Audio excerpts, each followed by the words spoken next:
El aire helado de la madrugada cortaba la piel como cuchillos diminutos. Paloma sintió cómo sus dedos se entumecían mientras apretaba el volante del viejo Tsuru que había pertenecido a su padre. La carretera serpenteaba hacia las montañas de Michoacán, alejándose cada vez más de todo lo que conocía. Sus ojos, hinchados por las lágrimas de la noche anterior, apenas podían enfocar las curvas que se perdían entre los pinos. «No puede ser cierto», murmuró por 10ª vez desde que había salido de Morelia. Las palabras de su tío Raúl resonaban en su cabeza como campanas funerarias. «Tu papá tenía deudas, mija, deudas grandes. Y ahora que ya no está...» La amenaza había quedado suspendida en el aire, pero ella había entendido perfectamente. Los hombres de traje que habían aparecido en el funeral no eran prestamistas comunes. Sus miradas frías y sus sonrisas calculadas hablaban de un mundo donde las deudas se pagaban de formas que ella prefería no imaginar. Su teléfono vibró contra el asiento. Otro mensaje de un número desconocido. «Tienes 48 horas, preciosa. Tu papá era un hombre inteligente. Espero que tú también lo seas». El pánico le apretó el estómago. ¿Cuánto podía valer una joven de 24 años en ese mercado de horrores del que había oído susurros toda su vida? El Tsuru tosió y se quedó sin fuerzas justo cuando el sol comenzaba a pintar de naranja las cumbres. Paloma golpeó el volante con frustración. Estaba perdida, sin gasolina, sin dinero y con una cuenta regresiva que la aterrorizaba. Se bajó del coche y miró a su alrededor. La soledad de la montaña era absoluta. Ni una casa, ni una señal de vida.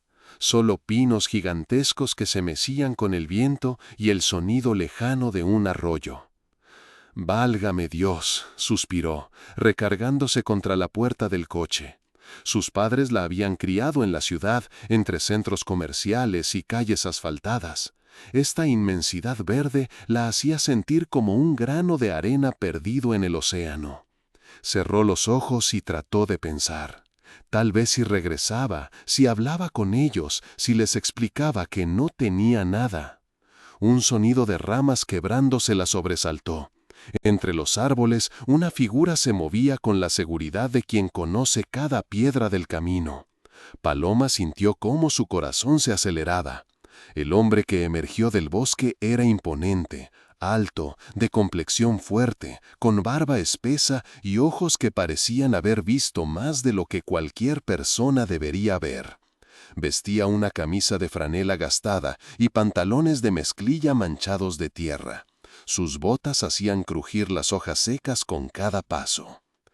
«¿Tienes problemas con el coche?», preguntó con voz ronca pero no amenazante.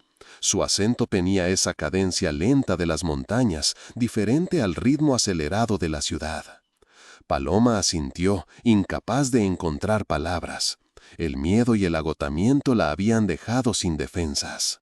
El hombre se acercó al Tsuru, levantó el cofre y examinó el motor con la tranquilidad de quien ha pasado la vida resolviendo problemas mecánicos. «Se quedó sin gasolina y la bomba está haciendo ruidos raros», murmuró, más para sí mismo que para ella. «¿De dónde vienes, muchacha?».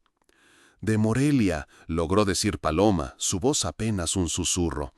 «Yo necesito llegar más arriba, a algún pueblo». El hombre la estudió con atención.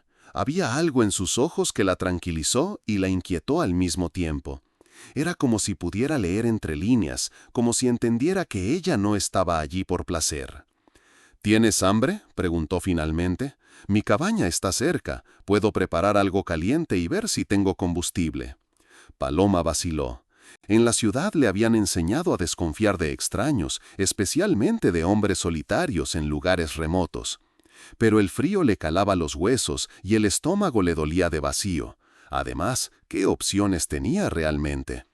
«Está bien», murmuró. El hombre sonrió por primera vez, y esa sonrisa transformó completamente su rostro áspero. «Me llamo Esteban, Esteban Morales, y no te preocupes, aquí arriba tenemos otras reglas». La cabaña apareció después de caminar 20 minutos por un sendero que parecía conocer solo él. Era una construcción sólida, de madera y piedra, que se integraba perfectamente con el paisaje. Tenía una chimenea de la que salía humo perezoso y un pequeño huerto donde crecían verduras que Paloma no sabía identificar. Todo el lugar respiraba una paz que hacía años no sentía. «Siéntate», le dijo Esteban señalando una silla de madera junto a la mesa. «Voy a hacer café y unos huevos con frijoles». Mientras él se movía por la cocina con gestos seguros, Paloma observó el interior de la cabaña. Las paredes estaban llenas de libros, herramientas bien cuidadas y fotografías en blanco y negro que mostraban a un Esteban más joven, junto a una mujer hermosa y una niña de sonrisa luminosa. Había también diplomas enmarcados, ingeniería civil, una maestría en geología. ¿Eras ingeniero?, preguntó, sorprendida. Esteban se detuvo un momento, sin voltear. «Era muchas cosas», respondió con voz neutra. «Ahora soy lo que necesito ser». El desayuno estaba delicioso. Los huevos tenían ese sabor intenso de las gallinas que corren libres y los frijoles habían sido cocidos lentamente con epazote y chile. Por primera vez en días, Paloma sintió cómo la comida le devolvía fuerzas. Esteban comía en silencio, pero su presencia no era incómoda. Al contrario, había algo protector en su manera de estar. «¿Por qué huyes?», preguntó de repente, sin levantar la vista de su plato. Paloma casi se atraganta con el café. «¿Cómo sabes que...?» Una muchacha de ciudad no viene sola a la montaña con un coche sin gasolina y esa cara de terror a menos que esté huyendo de algo muy malo. Sus ojos se encontraron con los de ella. Y por cómo tiemblas, no es solo miedo, es pánico. Paloma sintió cómo las lágrimas amenazaban con desbordarse otra vez. No había dormido, no había comido bien en días y la presión de guardar el secreto la estaba asfixiando. Antes de poder detenerse, todo salió como una cascada. La muerte de su padre, las deudas, los hombres de traje, las amenazas, la cuenta regresiva. Esteban escuchó sin interrumpir, sin juzgar, sin ofrecer falsas consolaciones. Cuando ella terminó, él se levantó y sirvió más café para ambos. «¿Cuánto dinero?», preguntó con la misma naturalidad con la que había preguntado su nombre. «200,000 pesos», murmuró Paloma. «Pero no es solo el dinero, es el tipo de gente que son. Mi tío me dijo que si no pago...». No pudo terminar la frase. Esteban asintió lentamente. «Conozco ese tipo de gente». Su voz había adquirido un tono diferente, más duro. «Trabajé para ellos durante muchos años, construyendo sus casas, sus negocios, sus escondites, hasta que...». Se quedó callado mirando hacia las fotografías en la pared. Paloma siguió su mirada y entendió sin necesidad de palabras. «Lo siento», murmuró. «No fue tu culpa», respondió él, «pero ahora entiendo por qué el destino te trajo aquí». Se levantó y caminó hacia una vitrina de madera. De allí sacó un teléfono satelital y marcó un número de memoria. La conversación fue breve, en un lenguaje que Paloma reconoció como algún tipo de clave. «¿Tienes las placas del coche de esos hombres?», preguntó al colgar. «No, pero sé quiénes son. Mi tío me dijo sus nombres, Jerónimo Vázquez y Armando Cisneros». Esteban sonrió, pero no era una sonrisa agradable. «Los conozco. Trabajan para don Refugio Sandoval, un hombre muy poderoso, muy cruel y muy estúpido». ¿Estúpido? Estúpido porque cree que la montaña es tierra de nadie. Estúpido porque no entiende que aquí tenemos nuestras propias leyes. Se acercó a ella y puso una mano grande y callosa sobre su hombro. «Nunca te harán daño mientras estés conmigo». Las palabras salieron con tal convicción que Paloma sintió como algo se relajaba en su pecho por primera vez en días. Había algo en Esteban, algo que iba más allá de su tamaño o su fuerza física. Era como si llevara consigo una autoridad natural, algo que hablaba de poder real, no del poder barato que se compraba con dinero. «No entiendo», murmuró. «No necesitas entender todavía, solo necesitas confiar». Esteban se dirigió hacia un arcón de madera y comenzó a sacar cosas: ropa de montaña, botas, un saco de dormir. Vas a quedarte aquí unos días. Mientras tanto, yo voy a ocuparme de tu problema. Pero no puedes enfrentarte a esa gente. Son peligrosos. Tienen armas. Tienen... Mija, la interrumpió con suavidad. Yo soy la razón por la que esa gente existe. Y también puedo ser la razón por la que dejen de existir. Esa noche, mientras Paloma dormía en el cuarto de huéspedes de la cabaña, Esteban se quedó despierto junto a la chimenea. Las llamas danzaban proyectando sombras que parecían cobrar vida propia. En sus manos tenía una fotografía. Él mismo, vestido de traje, estrechando la mano de don Refugio Sandoval en la inauguración de un casino. Era una vida que había tratado de dejar atrás, pero que nunca lo había abandonado del todo. Su teléfono vibró. El mensaje era de un contacto que no había usado en 3 años. «Jefe, nos enteramos de que está vivo. ¿Órdenes?» Esteban miró hacia la puerta del cuarto donde dormía Paloma.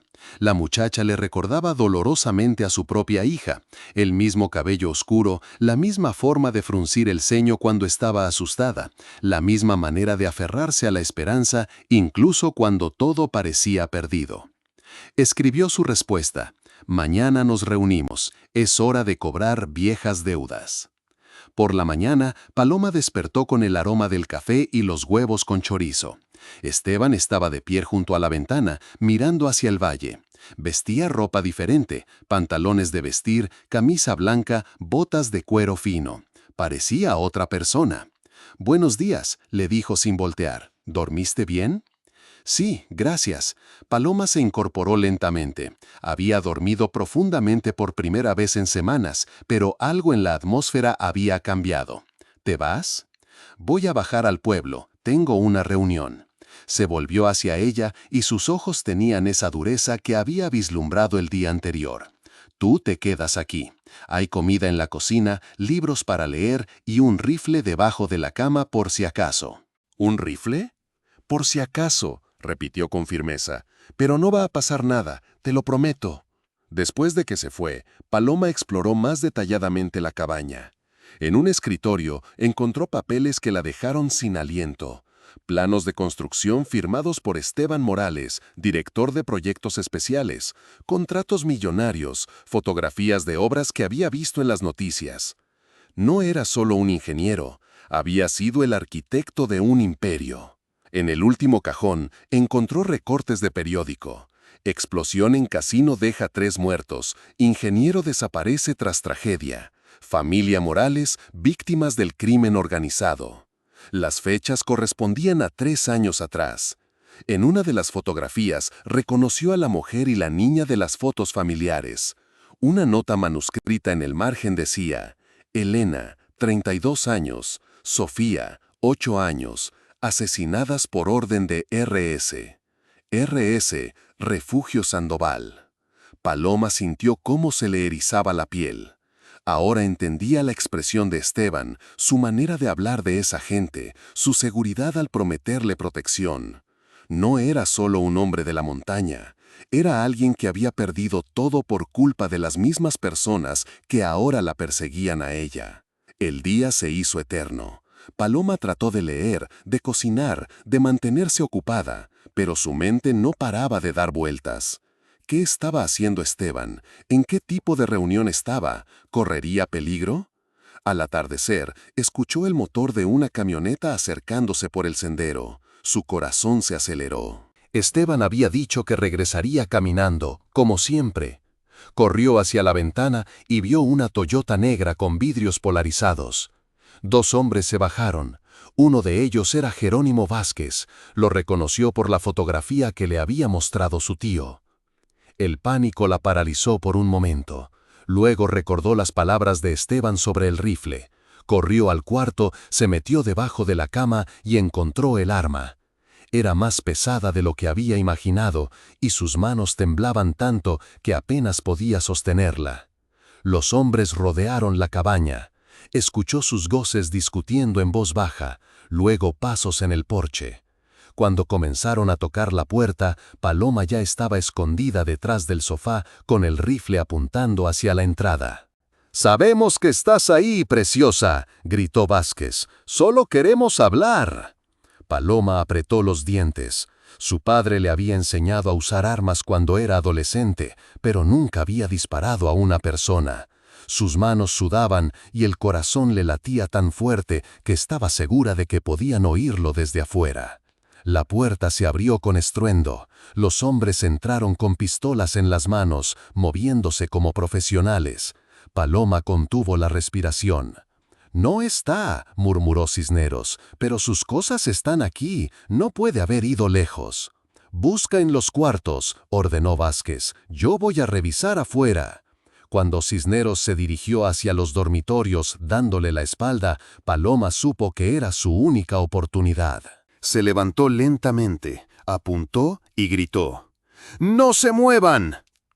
Ambos hombres se voltearon sorprendidos. Vázquez sonrió con desprecio. «¿En serio, niña? ¿Vas a matarnos?».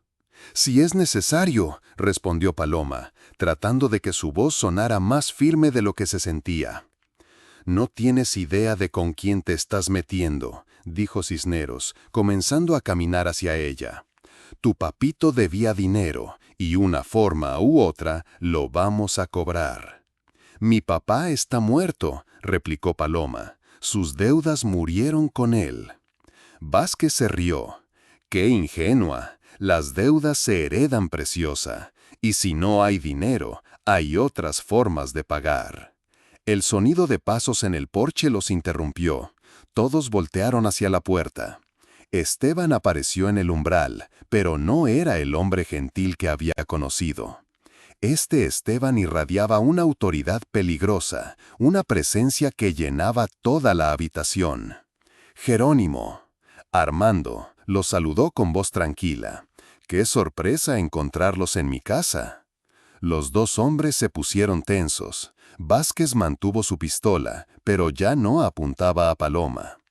«Esteban Morales», murmuró, «creíamos que estabas muerto». «Solo desaparecido. Hay una diferencia». Esteban entró completamente a la cabaña, cerrando la puerta detrás de él. «La pregunta es, ¿qué hacen en mi territorio amenazando a mi invitada?». «Esta muchacha debe dinero a don Refugio», explicó Cisneros, tratando de sonar oficial. «Solo cumplimos órdenes». «¿Órdenes de Refugio?». Esteban sonrió, pero era una sonrisa helada. «Qué interesante». «Porque yo acabo de venir de una reunión con él». El silencio que siguió era tan tenso que parecía sólido. Paloma mantuvo el rifle apuntado, pero ahora se sentía como una espectadora en una obra de teatro cuyo argumento no comprendía del todo. «¿Una reunión?», repitió Vázquez, con nerviosismo mal disimulado. «Oh sí, una reunión muy productiva». Esteban se movió lentamente hacia el centro de la habitación. «Le recordé algunos favores que me debe, algunos secretos que conozco, algunas fotografías que tengo guardadas». Su voz se volvió más suave, más peligrosa. «¿Y saben qué decidimos? Que la deuda de Paloma queda cancelada». «Eso es imposible», protestó Cisneros. «Don Refugio jamás perdona una deuda». «Tienes razón, normalmente no lo hace». Esteban sacó su teléfono y marcó un número. La llamada se contestó al primer timbrazo. «Don Refugio, aquí tengo a Jerónimo y Armando en mi casa. ¿Parece que no recibieron el mensaje?». «Sí, muy bien». Extendió el teléfono hacia Vázquez. «Quiere hablar contigo». Vázquez tomó el aparato con mano temblorosa. Su cara fue cambiando de expresión conforme escuchaba. Primero sorpresa, luego confusión, finalmente terror. «Sí, jefe, entiendo. Sí, de inmediato. Disculpe, no sabíamos». Colgó y le devolvió el teléfono a Esteban, con gesto derrotado. «¿Y bien?», preguntó Esteban con falsa cortesía. «La deuda está cancelada», murmuró Vázquez, y tenemos que irnos, ahora». «Excelente decisión». Los dos hombres guardaron sus pistolas y se dirigieron hacia la puerta. Antes de salir, Vázquez se volvió hacia Esteban. «Don Refugio dijo que te mandaba saludos y que espera verte pronto». «Dele las gracias», respondió Esteban, «y díganle que mi retiro sigue en pie, a menos que vuelvan a molestar a alguien bajo mi protección». Después de que se fueron, Paloma bajó el rifle con manos temblorosas. Las piernas apenas la sostenían. «¿Cómo?», comenzó a preguntar. «Siéntate», le dijo Esteban con suavidad, volviendo a ser el hombre gentil que conocía. «Te voy a explicar todo». Mientras preparaba té de manzanilla, Esteban le contó su historia. Había sido el ingeniero de confianza de varias organizaciones criminales, construyendo sus infraestructuras, diseñando sus escondites, creando sus sistemas de seguridad. Ganaba millones, tenía poder, respeto, una familia hermosa. Pero me volví codicioso, confesó. Empecé a hacer preguntas, a documentar cosas que no debía documentar. Creía que era intocable. Su voz se quebró ligeramente. Elena me había pedido que dejáramos todo y nos fuéramos del país. Tenía miedo, pero yo le dije que estaba exagerando. La bomba que había matado a su esposa e hija había sido un mensaje, un recordatorio de que nadie era verdaderamente intocable. Refugio Sandoval había ordenado el asesinato para enseñarle una lección a Esteban sobre la lealtad. Fingí mi muerte y me vine aquí. Durante 3 años no he hecho nada más que planear mi venganza. Sus ojos se endurecieron nuevamente. Pero también he estado construyendo algo nuevo. Una red de personas como yo que perdieron todo por culpa de esa gente. ¿Y qué le dijiste a don Refugio para que cancelara mi deuda? Esteban sonrió. Le recordé que tengo copias de todos los planos que diseñé para él. Rutas de escape, ubicaciones de bóvedas, sistemas de seguridad. También fotografías de reuniones que podrían interesar mucho a ciertas autoridades federales. Tomó un sorbo de té y le expliqué que si algo te pasaba, toda esa información llegaría automáticamente a manos muy inconvenientes para él. Paloma sintió una mezcla de alivio y asombro. ¿En serio tienes esa información? La tengo. Y mucho más. Esteban se levantó y caminó hacia una pared que parecía sólida. Presionó algo y se abrió una puerta secreta. Ven, quiero mostrarte algo. Detrás de la pared había una habitación llena de equipos de comunicación, computadoras, archiveros y mapas detallados. Era como una sala de operaciones militares. Esto es lo que he estado construyendo, explicó Esteban. Una organización que protege a las víctimas y castiga a los victimarios. Tenemos gente infiltrada en la policía, en el gobierno, incluso dentro de las propias organizaciones criminales.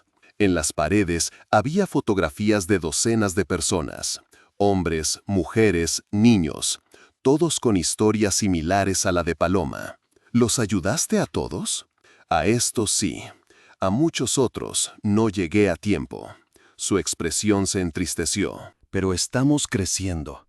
Cada persona que salvamos se convierte en nuestro aliado. Cada favor que cobramos nos da más poder. Paloma estudió los archivos, las fotografías, los mapas. Era impresionante y aterrador a la vez. ¿Y qué pasa conmigo ahora?, preguntó. ¿Puedo regresar a mi vida normal? Esteban la miró con seriedad. Tu vida normal ya no existe, Paloma. Desde el momento que pisaste estas montañas, te convertiste en parte de algo más grande. Se acercó a ella. Pero tienes una elección.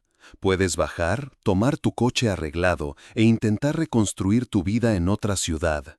Te daré dinero y contactos para empezar de nuevo. O puedes quedarte, aprender lo que tengo que enseñarte, convertirte en alguien que puede proteger a otros como nosotros te protegimos a ti. Paloma se quedó callada durante varios minutos, procesando todo lo que había vivido en los últimos días. La pérdida, el miedo, la desesperanza, pero también el descubrimiento de una fuerza que no sabía que tenía. Si me quedo, dijo finalmente, ¿realmente podré hacer la diferencia? Esteban sonrió, y esta vez fue una sonrisa cálida, genuina. Mija, ya la estás haciendo. El solo hecho de que te hayas atrevido a apuntarle a esos cabrones con el rifle muestra que tienes lo que se necesita. Esa noche, mientras cenaban un guisado de venado que Esteban había preparado, Paloma tomó su decisión. Me quedo, anunció, pero con una condición. ¿Cuál? Quiero que encontremos a mi tío Raúl y le demos las gracias. Esteban arqueó las cejas. ¿Gracias? Ese hombre te entregó a los lobos. No, corrigió Paloma con una sonrisa astuta. Ese hombre me trajo hasta ti. Si no hubiera sido por él, yo seguiría en Morelia sin saber de qué era realmente capaz. Al día siguiente comenzó su entrenamiento. Esteban le enseñó a usar armas de fuego con precisión, técnicas de combate cuerpo a cuerpo, manejo de vehículos en terreno difícil y, lo más importante, cómo leer a las personas, cómo identificar mentiras, cómo encontrar las debilidades de los aparentemente poderosos. El poder real no viene de las armas o el dinero, le explicaba durante una sesión de tiro al blanco. Viene del conocimiento, de la información y de la voluntad de usarla cuando es necesario. Paloma aprendía rápido, tenía una inteligencia natural para la estrategia y una determinación que impresionaba incluso a Esteban. En las noches estudiaba los archivos de casos anteriores, memorizando nombres, conexiones, patrones de comportamiento. 3 meses después de su llegada, recibieron su primera misión juntos. Una madre soltera de Guadalajara había sido secuestrada por una banda que quería cobrar las deudas de juego de su ex marido. La policía se había negado a actuar, alegando falta de evidencias. ¿Estás lista?, la preguntó Esteban mientras revisaba el equipo. Paloma se miró en el espejo. Ya no era la muchacha aterrorizada que había llegado a las montañas. Sus ojos tenían una dureza nueva, una determinación que la sorprendía incluso a ella misma. «Lista», respondió. La operación fue perfecta. En menos de 24 horas habían localizado a los secuestradores, rescatado a la mujer y entregado evidencia suficiente para que las autoridades arrestaran a toda la banda. Pero lo más importante para Paloma fue el momento en que la madre pudo abrazar nuevamente a sus hijos. «¿Es esto lo que sentiste cuando me salvaste?», le dijo a Esteban mientras regresaban a la montaña. «Es algo parecido», admitió él, «pero nunca te salvé, Paloma. Solo te di la oportunidad de salvarte a ti misma». 2 años después, la red de Esteban había crecido hasta convertirse en una organización formidable. Tenían células en 15 estados, contactos en agencias gubernamentales y una reputación que hacía temblar a los criminales más poderosos del país. Paloma se había convertido en la mano derecha de Esteban, coordinando operaciones y entrenando a nuevos reclutas. Una tarde, mientras revisaba reportes de inteligencia, recibió una llamada que la hizo sonreír. «¿Bueno?» «Paloma, soy tu tío Raúl». La voz sonaba nerviosa, asustada. Paloma se recargó en su silla, disfrutando el momento. «Tío, qué sorpresa, ¿cómo has estado?» «Mija, necesito hablar contigo, es urgente». ¿Así? ¿De qué?» Es sobre lo que pasó hace 2 años, con Don Refugio». Paloma cerró los ojos. Había estado esperando esta llamada. «¿Qué pasa con Don Refugio, tío?» «Está muerto, Paloma. Lo encontraron ayer en su casa. Y antes de morir, mencionó tu nombre. La gente está asustada. Dicen que tú tienes algo que ver». Paloma no pudo evitar sonreír. La operación había sido planeada durante meses. Refugio Sandoval había muerto por causas aparentemente naturales, un paro cardíaco. Pero ella sabía la verdad. Esteban había sido muy creativo con los métodos. «Tío», dijo con voz dulce, «¿por qué habría de tener algo que ver con la muerte de Don Refugio?» «No sé, mija, solo sé que estoy asustado. Hay gente preguntando por mí, por lo que sabía sobre ti, sobre dónde estás». «Tranquilo, tío, nadie te va a hacer daño». Paloma se levantó y caminó hacia la ventana. La vista de las montañas la tranquilizaba. «Mientras yo esté aquí, estás protegido». «¿Protegido? ¿De qué hablas, Paloma?» «Hablo de que ahora soy alguien importante, tío. Alguien que tiene el poder de decidir quién vive tranquilo y quién no». Su voz adquirió un tono más frío. «Alguien que no olvida quién la ayudó y quién la traicionó». El silencio del otro lado de la línea se prolongó varios segundos. Cuando Raúl volvió a hablar, su voz era apenas un susurro. Paloma, yo no tuve opción. Esos hombres me amenazaron. Dijeron que si no les decía dónde estabas. Tranquilo, tío, lo interrumpió con suavidad. Ya te dije que estás protegido, pero hay condiciones. ¿Condiciones? Vas a trabajar para nosotros. Tienes contactos en Morelia. Conoces a mucha gente. Sabes cómo funcionan las cosas en la ciudad. Eso nos es útil. No entiendo. No necesitas entender todavía. Solo necesitas obedecer. Paloma se separó de la ventana y se dirigió hacia el escritorio, donde tenía fotografías de todas las personas que habían salvado. Alguien se pondrá en contacto contigo esta semana. Le vas a dar toda la información que te pida sobre las operaciones de los herederos de Don Refugio. ¿Y si me niego? Paloma sonrió. Tío, eres un hombre inteligente. Estoy segura de que no te vas a negar. Después de colgar, se quedó varios minutos contemplando una fotografía en particular. Ella misma el día que llegó a la montaña, con los ojos hinchados y la cara demacrada por el miedo. Era difícil creer que esa mujer asustada se hubiera convertido en quien era ahora. ¿Todo bien?, preguntó Esteban entrando a la oficina. Todo perfecto, respondió. Mi tío acaba de convertirse oficialmente en nuestro informante en Morelia. Esteban sonrió con orgullo. Cada día me sorprendes más. Aprendí de los mejores, replicó Paloma. Se acercó a él y lo abrazó. Gracias, Esteban, por todo. Gracias a ti por recordarme que vale la pena seguir luchando. Esa noche, mientras cenaban en la terraza de la cabaña viendo las estrellas, Paloma pensó en todo lo que había cambiado. Ya no era la muchacha aterrorizada que había llegado huyendo de un pasado que no podía controlar. Ahora era alguien que construía el futuro, que protegía a los indefensos, que hacía justicia cuando el sistema fallaba. ¿En qué piensas?, preguntó Esteban.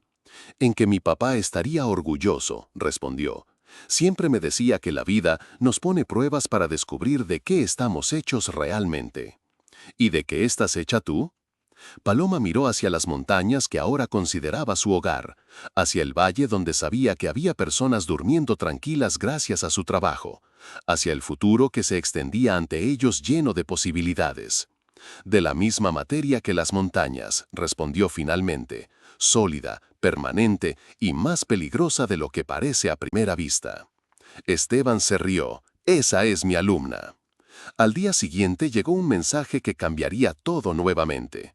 Una joven de 18 años había escapado de una red de trata en Tijuana. Había logrado contactar con uno de sus aliados y pedía ayuda. Su historia era brutal. Vendida por su propia madre, obligada a prostituirse durante 2 años, finalmente libre, pero sin ningún lugar seguro donde ir. Es nuestro siguiente caso, anunció Paloma, después de leer el reporte completo. Es peligroso, advirtió Esteban. La trata es territorio de carteles muy poderosos. No van a dejar que nos llevemos a una de sus propiedades sin pelear. Precisamente por eso tenemos que hacerlo, replicó Paloma. Nadie más va a ayudarla. La operación de rescate tomó 3 semanas de planeación.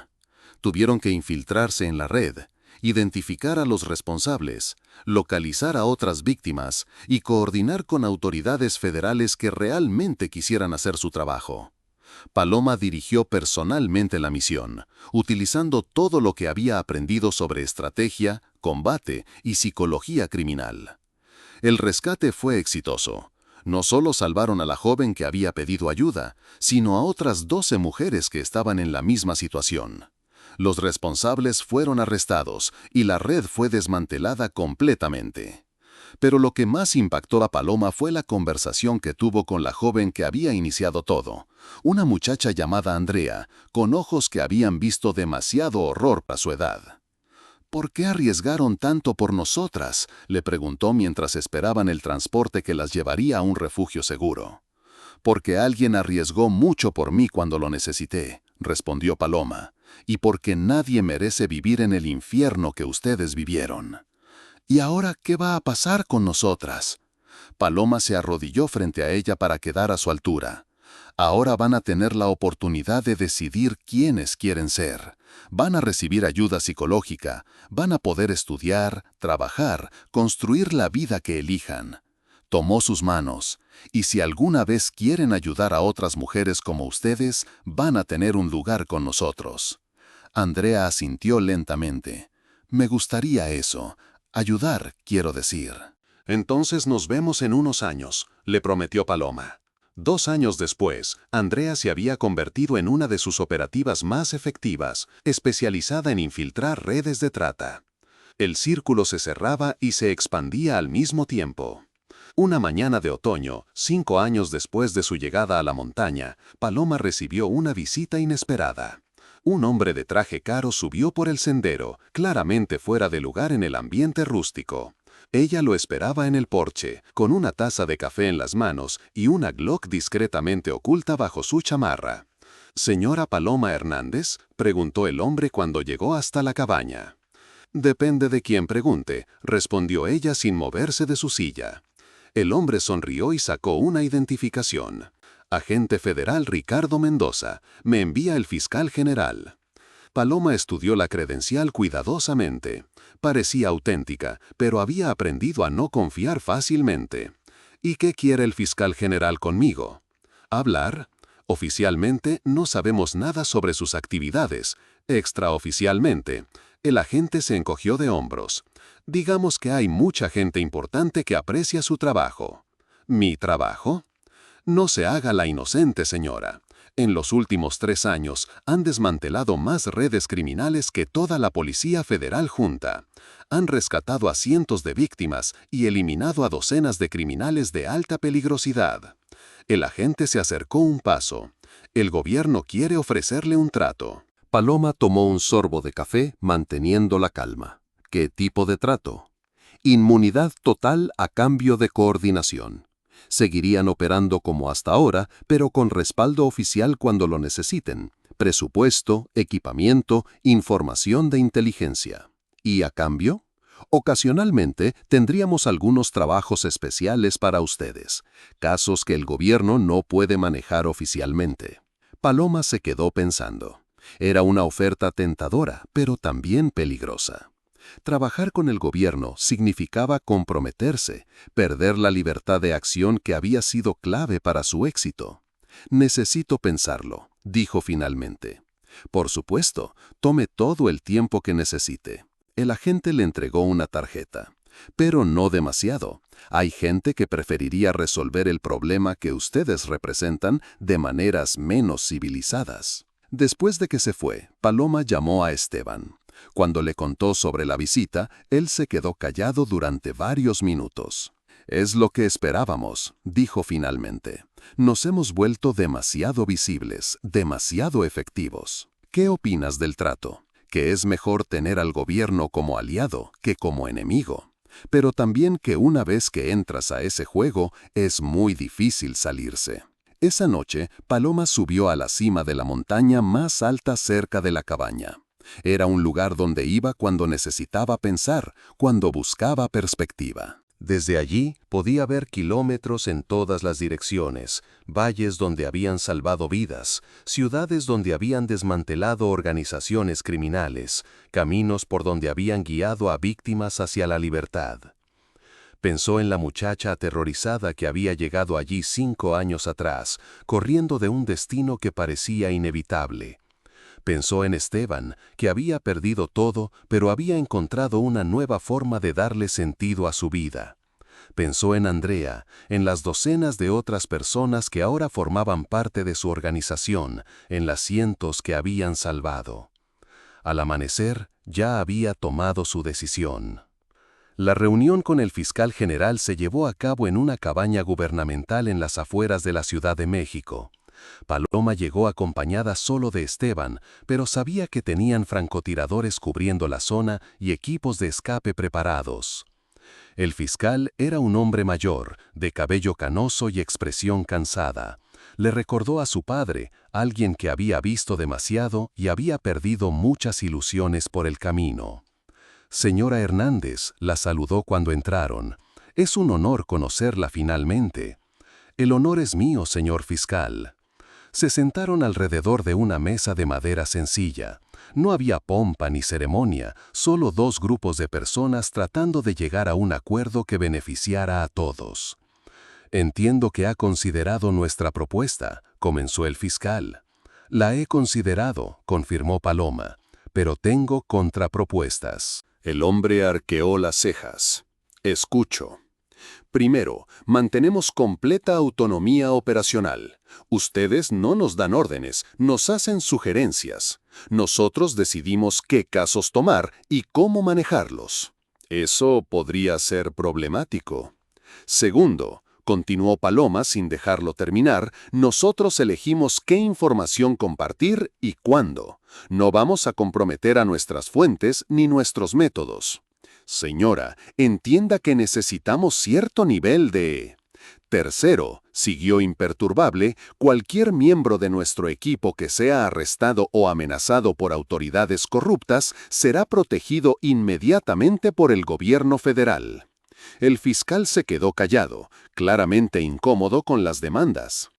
¿Y qué ofrecen a cambio de estas concesiones? Paloma sonrió. Resultados. En los próximos 12 meses vamos a desmantelar las 3 organizaciones criminales más grandes del país. Vamos a rescatar a más víctimas de trata que todas las agencias gubernamentales combinadas. Y vamos a hacerlo sin que el gobierno gaste un peso en operaciones o equipamiento. ¿Cómo puedo estar seguro de que cumplirán? Porque es lo que hemos estado haciendo durante los últimos 5 años. Paloma se inclinó hacia adelante. Señor fiscal, ustedes no me necesitan para legitimizar su trabajo. Yo no necesito su permiso para hacer el mío. Pero juntos podemos lograr mucho más de lo que cualquiera de nosotros podría hacer solo. El fiscal miró a Esteban, que había permanecido callado durante toda la conversación. ¿Y usted qué opina, señor Morales? Opino que mi jefa acaba de ofrecerle la mejor oportunidad que va a tener en su carrera, respondió Esteban, y que sería muy tonto rechazarla. Después de 2 horas de negociación, llegaron a un acuerdo. El gobierno les proporcionaría información de inteligencia, respaldo legal cuando fuera necesario y protección para sus operativos. A cambio, la organización de Paloma manejaría casos especialmente sensibles y mantendría canales de comunicación abiertos. Al salir de la reunión, Esteban le preguntó si estaba satisfecha con el resultado. «Es un buen comienzo», respondió Paloma, «pero lo realmente importante no es lo que acordamos aquí adentro. Sino que ahora saben que no somos un problema que puedan resolver con violencia o intimidación. Somos una fuerza que tienen que respetar». Esa noche, de regreso en la montaña, celebraron con una cena especial que Esteban había preparado. Mole poblano con pollo, arroz rojo, frijoles refritos y tortillas hechas a mano. Mientras comían, hablaron sobre el futuro, sobre los planes que tenían, sobre las personas que aún necesitaban su ayuda. «¿Sabes lo que más me satisface de todo esto?», dijo Paloma mientras servía más vino. «¿Qué?». «Que al final resultó que sí tenía razón mi papá. La vida me puso la prueba más difícil que podía imaginar y descubrí de qué estoy hecha realmente». ¿Y de qué estás hecha? Paloma miró hacia la ventana, donde las luces del valle brillaban como estrellas terrestres. «De fuego y montaña», respondió, «de dolor convertido en propósito, de miedo transformado en coraje». Se levantó y caminó hacia el escritorio donde guardaba una fotografía especial, ella misma tomando protesta como líder de una organización que ahora tenía más de 200 miembros activos en todo el país. En la foto tenía la mano derecha levantada y la izquierda sobre una Biblia que había pertenecido a su padre. «¿Recuerdas lo que me dijiste la primera noche que llegué?», preguntó sin voltear. «Dije muchas cosas esa noche. Dijiste, nunca te harán daño mientras estés conmigo. Y mantuve mi promesa». Paloma se volvió hacia él con lágrimas en los ojos. «No¡solo la mantuviste, me enseñaste a mantenerla por mí misma, y ahora puedo hacerles la misma promesa a cientos de personas más». Esteban se acercó y la abrazó. «Esa siempre fue la idea, mija, que un día ya no me necesitaras para ser fuerte». Siempre te voy a necesitar, murmuró Paloma contra su hombro, pero ahora te necesito como compañero, no como salvador. Al día siguiente llegó un mensaje que los hizo sonreír a ambos. Era de Andrea, ahora convertida en coordinadora regional para el norte del país. Misión cumplida, red desmantelada, 15 víctimas rescatadas, 8 detenidos. ¿Cuál es el siguiente objetivo? Paloma respondió inmediatamente. El siguiente objetivo es que ninguna mujer tenga que pasar por lo que tú pasaste. El siguiente objetivo es que ningún padre tenga que morir preocupado por las deudas que deja. El siguiente objetivo es un país donde los poderosos no puedan abusar de los débiles impunemente. Ese es un objetivo muy ambicioso, escribió Andrea. Los mejores objetivos siempre lo son, replicó Paloma. Pero somos montaña, Andrea, y las montañas no se mueven para nadie. Esa tarde, mientras entrenaban a un nuevo grupo de reclutas en el campo de tiro que habían construido detrás de la cabaña, Paloma pensó en todas las vueltas que había dado su vida. De víctima a salvadora, de asustada a valiente, de solitaria a líder de una familia elegida que se extendía por todo el país. Su teléfono vibró. Era un mensaje de un número desconocido. Ayuda, soy estudiante de medicina. Me están chantajeando con fotos íntimas. No sé qué hacer. Paloma leyó el mensaje 2 veces, luego se lo mostró a Esteban. ¿Qué opinas?, le preguntó. Opino que alguien necesita recordar que las montañas protegen a sus hijos, respondió él con una sonrisa feroz. Paloma marcó el número del mensaje. Cuando contestó una voz femenina joven y asustada, ella sintió esa familiar mezcla de rabia y determinación que la había acompañado durante los últimos 5 años. Hola, dijo con voz suave pero firme.